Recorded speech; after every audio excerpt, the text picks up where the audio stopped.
என் பேர் ராக்ஃபெல்லர். நான் தூத்துக்குடியில் வசிக்கிறேன். தூத்துக்குடியில் ஒரு ஷிப்பிங் கம்பெனியில் ஒர்க் பண்ணிக்கிட்டு இருக்கேன்.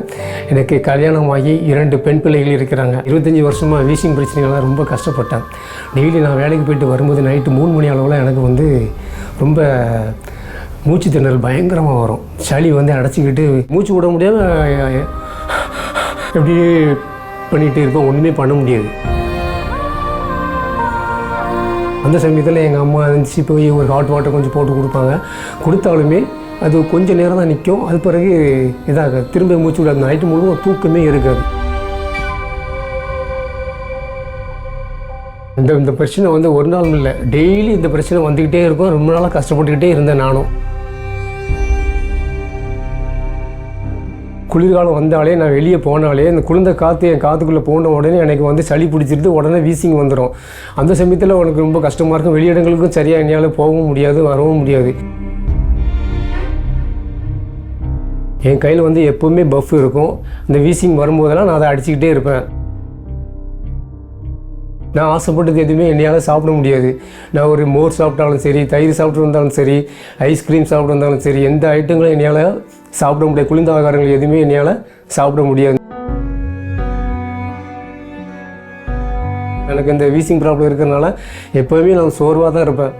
எனக்கு ஆக்டிவாக இருக்க முடியாது. மற்றவங்கள மாதிரி ஆக்டிவாக வேலை செய்யணும் கொள்ளணும். நான் கொஞ்சம் வேலை பார்த்தாலுமே எனக்கு வீசிங் ஒரு மாதிரி வந்துடும், இழப்பு மாதிரி வந்துடும். ஒன்றும் பண்ண முடியாது.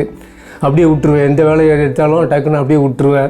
ரெண்டாவது ஃபேனுக்கு நேராக படுக்கவே முடியாது என்னால். ஃபேனுக்கு நேராக படுத்தேன்னா இந்த வீசிங்கோட இம்மிடியட்டாக எனக்கு வந்துடும். ரொம்ப வேகமாக நடந்தால் வீசிங் வந்துடும். எனக்கு நடக்கணும்னா ரொம்ப ஸ்லோவாக ஸ்டெப் பை ஸ்டெப்பாக நடக்கணும். நடந்தால் தான் இது பண்ண முடியும். இந்த பிரச்சனைக்காக நான் மருத்துவரை போய் பார்த்தேன். அவரை போய் பார்க்கும்போது அவர் சொன்னார், இந்த வீசிங் பிரச்சனை லைஃப் லாங்காக தான் இருக்கும்.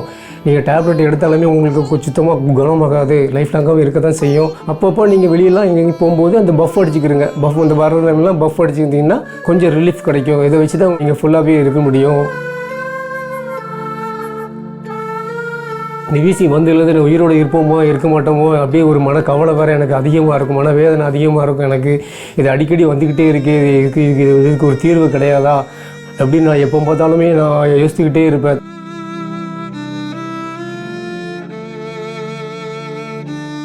இப்படி இருக்கும்போது 2025 ஜனவரி மாதம் ஒரு நாள் ஜெயிக்கலாம் வாங்க நிகழ்ச்சியை பார்த்து கொண்டிருந்தேன். அப்போது மோகன்சிலாசஸ் ஐயா யார் யாருக்கு எங்கெங்கே நோய் இருக்கோ அங்கே கை வைத்து ஜெபிங்க அப்படின்னு சொல்லி சொன்னாப்புல. நானும் நெஞ்சில் கையை வச்சு ஏசப்பாட்ட ப்ரேயர் பண்ணேன். அப்பா, எனக்கு என் வீசிங் பிரச்சனையிலேருந்து எனக்கு முழுவதுமாக எனக்கு விடுதலை கொடுங்க. நான் ரொம்ப கஷ்டப்பட்டு கொண்டு இருக்கிறேன். நானும் அழுது கொண்டே இருக்கிறேன். எனக்கு இதுலேருந்து எனக்கு விடுதலை கொடுங்கப்பா அப்படின்னு சொல்லி நானும் ஏசப்பாட்ட நான் கேட்டேன். ஜெபம் முடிஞ்சு அன்றைக்கி நைட்டு நான் நிம்மதியாக தூங்கினேன். எனக்கு வீசிங் ப்ராப்ளம் எந்த ப்ராப்ளமும் எனக்கு வரலை. மறுநாள் காலையிலையும் எனக்கு வரலை. நான் ஆஃபீஸ் போயிட்டு நைட்டு மறுநாள் படுக்கும்போதும் எனக்கு எந்த விதமான வீசிங்கோ எதுவுமே வரல. ஐஸ்கிரீம் சாப்பிட்டு பார்த்தேன், குளிர்ந்த தண்ணி குடிச்சு பார்த்தேன், எல்லா குளிர்ந்த பானங்களும் குடிச்சு பார்த்தேன். எனக்கு வீசிங் வரவே இல்லைங்க. ஏசப்பா கிருபையினால் எனக்கு இப்போ எந்த விதமான வீசிங் பிரச்சனையோ எதுவும் கிடையாது. நான் இப்போ மாத்திரை எடுக்கிறது கிடையாது, பஃப் அடிக்கிறது கிடையாது, எதுவுமே நான் அடிக்கிறது கிடையாது. நல்லா வேகமாக ஓடுவேன், எக்ஸசைஸும் நல்லா பண்ணுவேன். முன்னாடி நான் எக்ஸசைஸ் பண்ணும்போது எனக்கு இந்த வீசிங் பிரச்சனைலாம் வரும். இப்போ எனக்கு எதுவுமே வர்றது கிடையாது. நல்ல ஸ்பீடாக நடப்பேன். இப்போ நான் மாடிப்படிலாம் ஏறி இறங்குறேன், நல்லா ஓடுறேன். எனக்கு வீசிங்கே வர்றது கிடையாது. எனக்கு 25 வருஷமாக இருந்த வீசிங் பிரச்சனையிலிருந்து சுகம் தந்த ஏசப்பாவுக்கு நன்றி.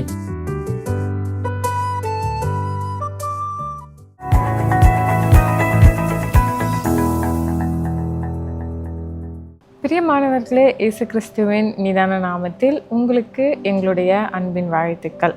எல்லாரும் எப்படி இருக்கிறீங்க? நல்லா இருக்கிறீங்களா? நல்லா தான் இருக்கேன். ஆனால் தனியாக உட்காந்து நான் புலம்பிக்கிட்டு இருக்கேன். எனக்கு ஏன் இந்த நிலமை, எனக்கு ஏன் இப்படிலாம் ஒரு பிரச்சனை வரணும் அப்படின்னு எனக்குள்ளே நிறையா கேள்விகள் இருக்குது. ஆனால் ஓகே, நல்லா தான் போயிட்டுருக்கு. ஆனாலும் இப்படிலாம் நடக்குதே அப்படின்னு சொல்லி எனக்கு நிறையா கேள்விகள் இருக்குது. எனக்கு இப்படிப்பட்ட ஒரு நிலமையா அப்படின்னு ஒரு வேளை நீங்கள் கேள்வியோடு இந்த நிகழ்ச்சியை பார்க்கலாம். இல்லை கேள்வியோடு அமர்ந்து ஃபோன் பார்த்துட்ருக்கிறதுனால உங்களுக்கு இந்த நோட்டிஃபிகேஷன் நீங்கள் இந்த நிகழ்ச்சியை நீங்கள் பார்த்து கொண்டு இருக்கலாம். எதுவாக இருந்தாலும் சரி, இயேசு உங்களை நேசிக்கிறார். அதை மட்டும் மறந்துடாதீங்க. உங்களுக்கு ஒரு வசனம் காட்டுறேன். எரேமியா 30வது அதிகாரம் 17வது வசனம். நான் உனக்கு ஆரோக்கியம் வர பண்ணி உன் காயங்களை ஆற்றுவேன் என்று கர்த்தர் சொல்லுகிறார். கர்த்தர் இங்க ஒரு வாக்குத்தத்தம் உங்களுக்கு கொடுக்குறார். என்ன அப்படின்னா, நான் உன்னுடைய காயங்களை ஆற்றுவேன், உனக்கு ஆரோக்கியம் வர பண்ணி உங்க காயங்களை ஆற்றுவேன் அப்படின்னு கர்த்தர் வாக்கு கொடுக்குறார். முதலாவது நீங்கள் நிறைய காயத்துக்குள்ளே இருக்கிறீங்க. நீங்கள் தான் நான் சொன்னேன்ல, எனக்கு ஏன் இந்த நிலமை, எனக்கு ஏன் இப்படிப்பட்ட ஒரு சூழ்நிலை, இதெல்லாம் எனக்கு நடந்து தான் ஆகணுமா அப்படின்னு சொல்லி நிறைய பேர் இருதயத்தில் ஏக்கங்கள், வேதனைகள், வருத்தங்கள், காயங்கள், இப்படிப்பட்ட சூழ்நிலையில் நீங்கள் இருக்கலாம். ஏசு உங்களுக்கு ஒரு வாக்கு கொடுக்குறாரு. முதலாவது அவர் உங்களுக்கு ஆரோக்கியம் வர பண்ணி அதுக்கப்புறம் உங்கள் காயங்களை ஆற்றப் போகிறார். எதனால் நீங்கள் காயப்பட்டிருக்கீங்க, எதனால் வேதனைப்பட்டு கொண்டு இருக்கிறீங்க, அதுக்கு உங்களுக்கு ஒரு ஆரோக்கியம் வர பண்ணிட்டு அந்த பிரச்சனையெல்லாம் மாற்றிட்டு உங்களுக்கு ஏசு அற்புதம் செய்யவே அப்படின்னு உங்களுக்கு வாக்கு கொடுக்குறாரு. இன்றைக்கி ஒரு சாட்சியை பார்த்தோம்ல, சகோதரர் ராக்ஃபெல்லர். அவங்களுக்கு பாருங்கள் 25 வருஷமாக வீசிங் பிரச்சனை இருந்து தான், வேதனை தான், நடந்தால் வந்துடும், குளிர்ச்சியாக எதுவும் சாப்பிட முடியாது, ஃபேனுக்கு கீழே கூட இருக்க முடியாது. இதெல்லாம் நான் நினச்சி பார்க்கும்போது எனக்கு எப்படி வாழ முடியும் அப்படின்லாம் கேள்வி வரும் அப்படின்னு அவங்க சொன்னாங்க. பார்த்தீங்களா, எப்படி ஒரு காயப்பட்ட நிலைமையில வேதனையோட இந்த வார்த்தை வந்திருக்கும். எப்படி என்னால் வாழ முடியும் இந்த வீசிங்கோட, அப்படிதான் இந்த சகோதரர் இருந்திருக்கிறாங்க. இயேசு பாருங்க, இந்த பிரச்சனையை மாற்றி, வீசிங் பிரச்சனையை மாற்றி, அந்த காயங்களை மாற்றி இருக்கிறார். இப்போ அவங்க சந்தோஷமாக இருக்கிறாங்க. இதை தான் வாக்கு கொடுக்குறார், நான் உங்களுக்கு ஆரோக்கியம் வர பண்ணி உன் காயங்களை ஆற்றுவேன் அப்படின்னு. ஒரு சம்பவம் வேதத்தில் எழுதப்பட்டிருக்கு. சரியா, நிறைய பேர் கேள்வி, எனக்கு ஏன் இப்படி நடக்கணும், ஏன் இப்படிலாம் நடக்கணும் அப்படின்னு சொல்லி நிறைய கேள்விகளோடு நீங்கள் இருக்கிறீங்கள. வேதத்தில் ஒரு சம்பவம் எழுதப்பட்டிருக்கு, ஒரு மனிதனை பற்றி எழுதப்பட்டிருக்கு. அவர் பேர் யோசேப்பு. அவங்க அப்பா யாக்கோபு அப்படின்றதுக்கு 12 பிள்ளைகள். அதில் ஒருத்தர் தான் யோசேப்பு. யாக்கோபு நல்ல வசதியாக இருந்ததுனால யோசேப்பும் கவலையே தெரியாமல் நல்லா வாழ்ந்துட்டு இருந்தாரா. யாக்கோபு ரொம்ப வயதான காலத்தில் யோசேப்பு பிறந்ததுனால யோசேப்புக்கு ரொம்ப பாசம் வைத்து வளர்த்தாங்க. இது மற்ற சகோதரர்களுக்கு பிடிக்கலை. ஏன் நம்மளுடைய அப்பா இவன் மேலே பாசமாக இருக்கணும், அப்படி என்ன இவன் விசேஷமானவன் அப்படின்னு சொல்லி அவங்களுக்கு இவங்க மேலே பொறாமை. யோசேப்பு எதுவும் பண்ணலை, சகோதரர்களை நேசிக்க தான் செய்தான். ஆனால் அந்த சூழ்நிலை நிமித்தம் அவங்க சகோதரருக்கு இந்த யோசேப்பு மேலே கோபம், வருத்தம். அதனால் அந்த கோபம், எரிச்சல்லாம் எந்த நிலைமைக்கு போச்சு அப்படின்னா, அவரை விற்று போட்டுட்டாங்க, அடிமையாக வேறொரு தேசத்தில் விட்டு போட்டுட்டாங்க. கொஞ்சம் இந்த சூழ்நிலையை நீங்கள் யோசிச்சு பாருங்களேன். சொந்த தம்பி, நம்ம கூட பிறந்தவர், அவரை கொண்டு போய் எவ்வளோ வசதியாக இருந்து அவரை கொண்டு போய் உனக்கு எதுவுமே கிடையாது, உங்களுக்கும் எனக்கும் சம்மந்தமே கிடையாது அப்படின்னு சொல்லி ஒரு அடிமையாக விட்டு போட்டிருக்காங்க. அப்படின்னா அவங்க இருதயத்தில் எவ்வளோ கோபம், எவ்வளோ வைராக்கியம், எரிச்சல் இருந்திருந்தா அப்படி செஞ்சிருப்பாங்க. சரி, இந்த மணி யோசேப்பு அடிமையாக ஒரு இடத்துக்கு விட்டு போடப்பட்ட, அவரால் திரும்பி வர முடியாது, அடிமையாயிட்டார்ல, திரும்பி வர முடியாது, அப்பாவை பார்க்க முடியாது. ஒரு காலத்தில் நான் நல்லா இருந்தேனே, இப்போ நான் இப்படி இருக்கிறேனே, இவ்வளோ கஷ்டப்படுறேனே, அப்படி சூழ்நிலையில தானே யோசேப்பு இருந்திருக்கிறாரு. அந்த சூழ்நிலையிலையும் அவர் தன்னுடைய உண்மைத்துவத்தையும் உத்தமத்தையும் கர்த்தருக்கு பயப்படுகிற பயத்தையும் காத்து கொண்டார். எந்த தப்பு செய்யலை, எந்த பாவமும் செய்யலை. அவர் அப்படியே இருந்தார். அவர் உண்மையாக இருந்ததுனால உயர்த்தப்பட்டார். அங்கேயும் உண்மையாக இருந்த காரணத்தினால அவரை தூக்கி ஜெயிலில் போடுறாங்க. அப்போ அவருக்கு எப்படி இருந்திருக்கும், நான் உண்மையாக இருந்தேன், பரிசுத்தமாக இருந்தேன், ஆண்டவருக்கு பிரியமாக இருந்தேன், கர்த்தருடைய பிள்ளையாக இருந்தேன், எங்கள் அப்பா அம்மாவுக்கு எல்லாம் பிரியமான பிள்ளையாக இருந்தேன், இந்த மாதிரி இருந்தேன், நான் நல்லவனாக தானே இருந்தேன், ஆண்டவருக்கு பிரியமாக தானே இருந்தேன், வேதத்தில் சொன்ன காரியத்தின்படி தானே நான் நடந்தேன், இருந்தும் எனக்கு இந்த நிலைமையா, எனக்கு இந்த சூழ்நிலையா, இதெல்லாம் எனக்கு தேவையா, நான் துன்மார்க்கமாக எப்படியோ வாழ்ந்திருந்தா கூட எனக்கு இந்த சூழ்நிலை வந்திருக்காதே, அப்படிதான் யோசேப்புன்னு நினச்சிருக்கிற சூழ்நிலை. ஆனால் அந்த நேரத்துலையும் அவர் கர்த்தரை பிடித்து கொண்டார், அவர் உத்தமத்தை காத்து கொண்டார். இவ்வளோ போராட்டம்லாம் வந்தது, இதெல்லாவற்றையும் அவர் பொறுமையோடு இருந்ததுனால தான் ஒரு நாள் அவரை கர்த்தர் ஆசீர்வதித்தார், அவரை உயர்த்தினார், அந்த தேசத்துக்கே அதிபதியாக மாற்றினார்.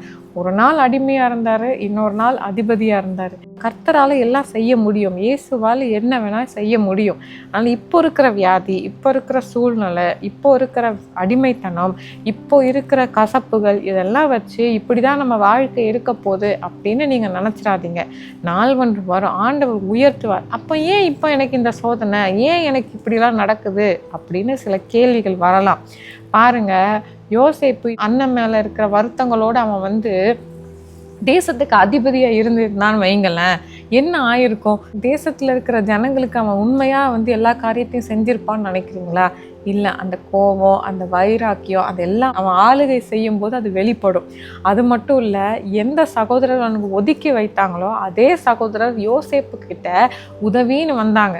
உதவின்னு வரும்போது அவன் என்ன செஞ்சிருப்பான்? கோபத்தோடு இருந்திருந்தா அந்த சகோதரர்களாலே அந்த நேரத்துலேயே அவன் கொன்று போட்டிருக்கணும், இல்லை அவன் தூக்கி ஜெயிலில் போட்டிருக்கணும். ஆனால் அதெல்லாம் அவன் செய்யலாம். அந்த இடத்துல இயேசுடைய அன்பை அவன் வெளிக்காட்டினா அதனால தான் இஸ்ரவேல் கோத்திரம்லாம் பாதுகாக்கப்பட்டுச்சு. அப்போது அன்னைக்கு இந்த பாடுகள் உங்களுக்கு இருக்குது அப்படின்னா கர்த்தர் உங்களுக்கு ஏதோ ஒரு காரியத்தை சொல்லி கொடுக்குறாரு அப்படின்னு அர்த்தம். அதனால் இதை நினச்சி இப்படி தான் நம்ம வாழ்க்கை இருக்கும் அப்படின்னு சொல்லி கவலைப்படாதீங்க. அதையே குறித்து யோசித்துக்கிட்டு இருக்காதீங்க. இயேசு உங்களை உயர்த்துவார், இந்த பிரச்சனையிலேருந்து விடுதலை ஆக்குவார், இந்த வியாதி மாறும். இன்னைக்கு சாட்சி பார்த்தோம்ல, அந்த சகோதரர் அப்படி தானே இருந்திருப்பாங்க. இப்படியே இருக்கிற இதே மாதிரி ஒரு பிரச்சனை, எப்படி தான் வெளியே வாழ போகிறனோ, இப்படி ஒரு முடியாத சூழ்நிலையில் அந்த சகோதரர் இருந்தாங்க. நாள் ஒன்று வந்தது, இயேசுவை விசுவாசிச்சாங்க, இயேசு அற்புதம் செய்தார். இன்னைக்கு பாருங்க, இயேசுக்கு சாட்சியா இருக்கிறார். இயேசு வீசிங் பிரச்சனையை மாற்றிட்டாருன்னு அவர் சாட்சியை சொல்றாரு. இதை நீங்க கேட்டுட்டு இருக்கிறீங்கள? அப்போ பாருங்க, ஒரு நாள் இந்த பிரச்சனை, இந்த பாடுகள் எல்லாம் ஆண்டவருடைய மகிமைக்கு ஏதுவாக இருக்குது. இயேசுக்கு நீங்கள் சாட்சியாக இருக்க இது உதவுதில்ல. இந்த மாதிரி எனக்கு பிரச்சனை இருந்து இயேசு அற்புதம் செய்துட்டாரு அப்படின்னு இயேசு மேலே உங்களுக்கு ஒரு விசுவாசம் இந்த சகோதரருக்கு வந்ததில்லை. அதே மாதிரி எனக்கு இப்படி இருந்தேன், இயேசு எனக்கு அற்புதம் செய்தார்னு இயேசு மேலே அசைக்க முடியாத விசுவாசம் உங்களுக்குள்ளே வரும். அதுதான் இயேசு விரும்புகிறார். இயேசு பிரியமான பாத்திரமாக உங்களை வணைந்து கொண்டிருக்கிறார். அதனால் இதை குறித்து கவலைப்படாதீங்க, சரியா? இப்போ நம்ம ஜெபிக்க போகிறோம். எந்த காரியத்தினாலும் நீங்கள் ஆரோக்கியத்தை இழந்திருக்கிறீங்களோ, எதனால காயப்பட்டு நிற்கிறீங்களோ, அதுல இருந்து இயேசு உங்களுக்கு விடுதலை தரப்போகிறார். நீங்க சொல்லுங்க, ஆண்டவரே கவலையோடு இருக்கிறேன், வேதனையோட நான் இருக்கிறேன், ஆண்டவரே எனக்கு கஷ்டமா இருக்கு, எனக்கு உதவி செய்யுங்க ஏசப்பா, இந்த பிரச்சனையை மாற்றுங்கன்னு கேளுங்க. தகப்பனே, ஜெபிக்கிற ஒவ்வொரு பிள்ளைகளுக்காக நாங்கள் ஜெபிக்கிறப்பா. இந்த நேரத்தில் ஆண்டவரே உங்களுடைய சுகமளிக்கிற வல்லமை ஒவ்வொரு பிள்ளைகளுடைய உச்சம் தலை முதல் உள்ளங்கால் வரை பாய்ந்து செல்லட்டும். ஆண்டவரே, எல்லா வியாதிகள் மறையட்டும், உடல் உறுப்புகள்ல இருக்கிற எல்லா பலவீனங்களும் இயேசுவின் நாமத்தினால மாறுவதாக. இயேசுவே, நீங்க அற்புதம் செய்யுங்க ஆண்டவரே. சரீரத்துக்குள்ள ஒரு புது பலன் உண்டாகட்டும். பலவீனப்பட்டிருக்கிற எல்லா உறுப்புகளும் பலன் கொள்ளட்டும். வலிகள் எல்லாம் மறையட்டும் ஆண்டவரே. எலும்புகள் பலன் கொள்ளட்டும். எலும்புகளுக்குள்ள ஒரு மாற்றம், ஒரு அற்புதம் உண்டாகட்டாப்பா. அது மட்டும் இல்லப்பா, நரம்பு மண்டலத்தை நீங்க தொடுங்க. என்ன பிரச்சனையாக இருந்தாலும் இயேசுவே நீங்க மாற்றி போடுங்கப்பா. பிள்ளைகளுடைய சூழ்நிலைகளுக்காக நாங்க ஜெபிக்கிறோம். குடும்ப சூழ்நிலைக்காக நாங்க ஜெபிக்கிறப்பா. இந்த நேரத்தில் அந்த பிள்ளைகளுக்கு ஒரு விடுதலை கொடுங்க. இந்த பிள்ளைகளை நீங்க விசுவாசத்தினால நிரப்புங்க.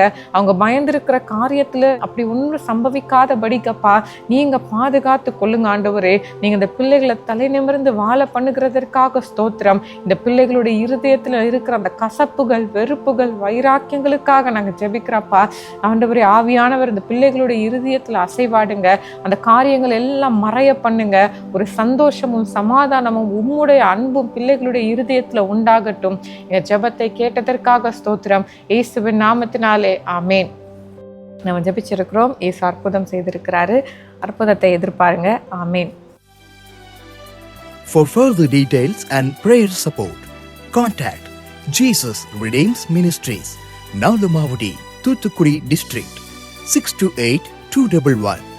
Our phone number 04639 353535. info@jesusredeems.org. Our website www.jesusredeems.com. God bless you.